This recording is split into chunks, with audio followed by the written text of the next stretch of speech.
Despite a boost in funding, some New York City kids are still waitlisted for childcare vouchers. Mayor Adams sues the city's campaign finance board. And thousands of families could face homelessness without rental vouchers. From WNYC, this is NYC Now. I'm Janae Pierre. New York State and city officials dramatically increased funding for childcare vouchers after the program far exceeded its budget. But while the added money will stop most families with vouchers from getting kicked off the program, the city says about 3,000 children are still on the wait list, and enrollment for new families who qualify based on income remains closed.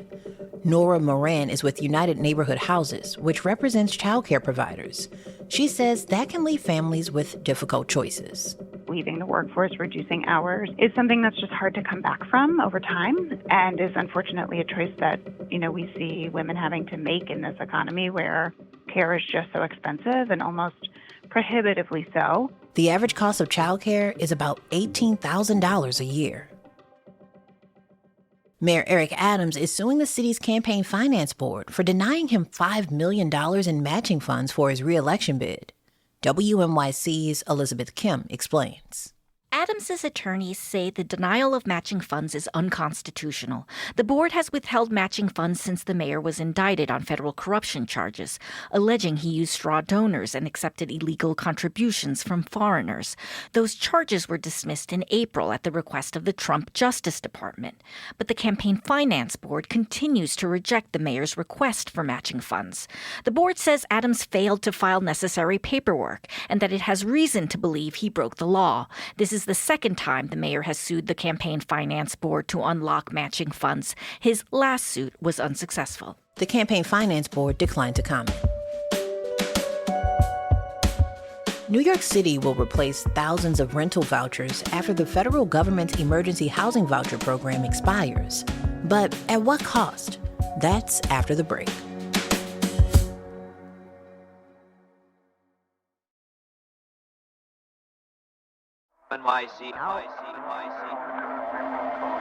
A memo back in March from the federal government sent shockwaves through housing agencies across the country. The pandemic-era Emergency Housing Voucher program was almost out of cash and would soon expire, 5 years ahead of schedule. The program helps pay the rent for 70,000 households across the country, including nearly 8,000 in New York City and another 1,000 in New Jersey. Now, tenants face the risk of becoming homeless unless cities and states come up with ways to replace the funds. WNYC's David Brand joins me to discuss this further. So, David, first, explain what the Emergency Housing Voucher program actually is and tell me who it's helping. So this is a rental assistance program that was supposed to last until 2030.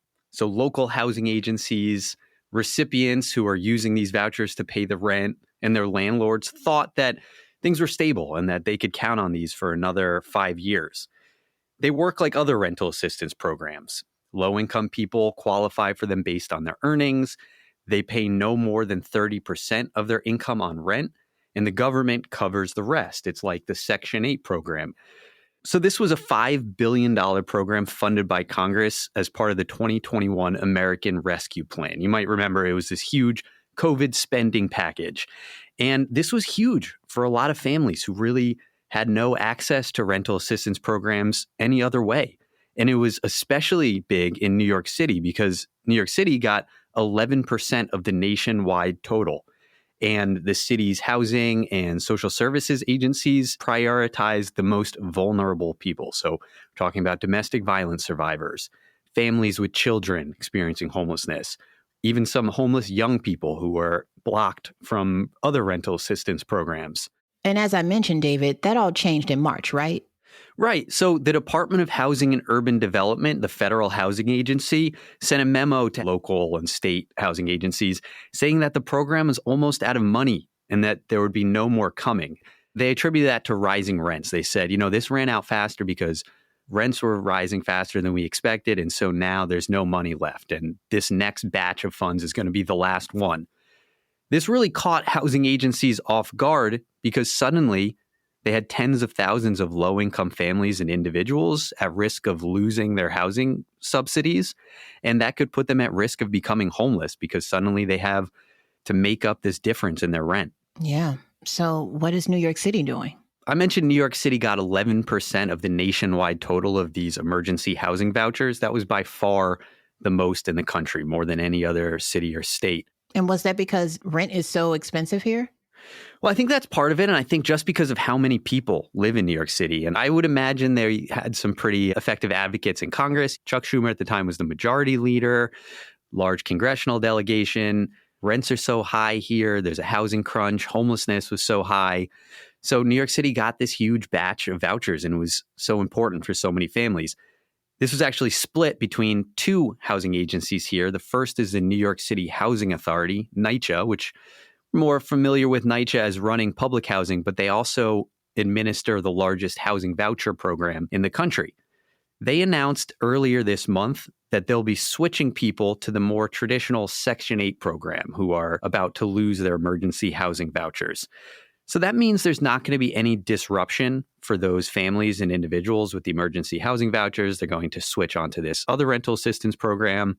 They're going to get to stay in their apartments. The landlords will get their rent money, shouldn't lead to evictions, kind of keeps things stable. But there's a consequence to that, and it's that no one new will be getting Section 8 vouchers here in New York City. And that's a big deal because last year, NYCHA and Mayor Adams announced that they'd be opening a waiting list for Section 8 vouchers for the first time in about 15 years. And they'd be issuing around 6,000 new vouchers to low-income families who were cut off previously. But now they have to use those vouchers not for new people, but to keep the status quo, to replace the vouchers that others are losing. Okay. Who's the other agency? Well, the other agency is the Department of Housing Preservation and Development, HPD. They administer about 2,000 vouchers. But they don't have the option to transfer people to Section 8 the way NYCHA does because they just don't have extra vouchers to spare. So right now they're kind of scrambling, and they say they're going to rely on state and city funding sources to replace the subsidies that people are losing here. This is going to be tricky because New York State is facing a serious budget deficit. Okay, so that's New York City. What about other cities in the area? I also talked with the head of Newark, New Jersey's housing authority, and they administer about 100 emergency housing vouchers, a lot fewer than New York City, but still substantial. And he tells me they're going to do what NYCHA did, and they're going to move people onto the traditional Section 8 program because they have vouchers to spare. So that will ensure people remain stably housed. They won't be at risk of eviction for non-payment. Similarly, though, at NYCHA, it means that fewer new households are going to have access to housing vouchers. State housing and social services agencies in New York and New Jersey also received hundreds of vouchers to distribute. But it's unclear how the state governments are going to step in here. New Jersey isn't answering questions. I sent them emails and called. They said, we acknowledge receipt, but they're not saying what they're going to do quite yet. And then New York Governor Kathy Hochul's office says they're still exploring their options, but really it's up to Congress to act here to replenish this funding and to make sure people with these really crucial housing subsidies don't lose them and become homeless. But that's a stretch because the Republican-controlled Congress that just passed historic budget cuts may be unlikely to actually replenish this program. That's WNYC's David Burnett. Thanks for listening to NYC Now from WNYC. I'm Janae Pierre. We'll be back tomorrow.